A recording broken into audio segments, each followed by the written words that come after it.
बीते साल के पिछले नवंबर महीने में चीन की अर्थव्यवस्था काफी कमजोर हो चुकी है और उसकी कई कंपनियां काफी हद तक बंद पड़ी है, जिससे लोगों का रोजगार काफी कम हो चुका है। और इसके अलावा चीन के कम्युनिस्ट पार्टी में जो विरोधी नेता है वो भी लगातार शी जिनपिंग पे प्रेशर बना रहे हैं और ऐसे में शी जिनपिंग को अपनी कुर्सी वापस लानी है तो चीन को अपनी अर्थव्यवस्था पटरी पर लानी होगी। और इन्हीं बातों का ध्यान में रखते चाइना ने सबसे पहले टारगेट किया है इंडिया को, क्योंकि इंडिया को सबसे पहले इसलिए क्योंकि इटली, स्पेन, ईरान और नीदरलैंड को नकली माल बेचकर उसने पहले ही अपनी बेइज्जती करवा ली है। और वहीं दूसरी तरफ अमेरिका चीन पर सबसे ज्यादा भड़का हुआ है, क्योंकि चाइनीज वायरस की सबसे ज्यादा मार उसे ही झेलनी पड़ रही है। और सबसे महत्वपूर्ण बात, इन देशों में जो सबसे पहले किसी देश का लॉकडाउन खत्म होता है तो वो है भारत। और यहाँ पे कहा जाता है चाइना ने अपनी 76% कंपनियां शुरू कर दी है। और अब समझने वाली बात यह है, जब पूरे देश में लॉकडाउन चल रहा है तो चीन अपना माल बेचेगा कहां? तो ऐसे में चाइना की नजर भारत में पड़ती है, क्योंकि हमारे यहाँ सबसे पहले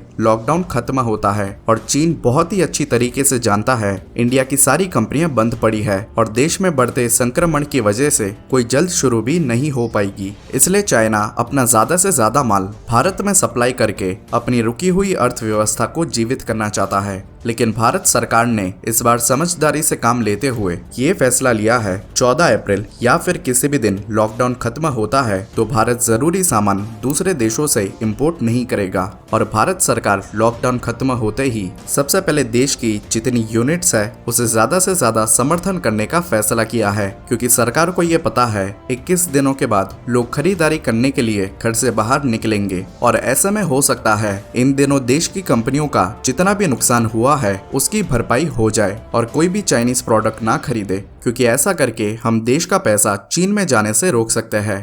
अगर आपको ये वीडियो पसंद आई हो तो इसे लाइक, शेयर, सब्सक्राइब जरूर करें और आगे ऐसे ही खास खबर देखने के लिए मेरे साथ बने रहे। जय हिंद, जय भारत।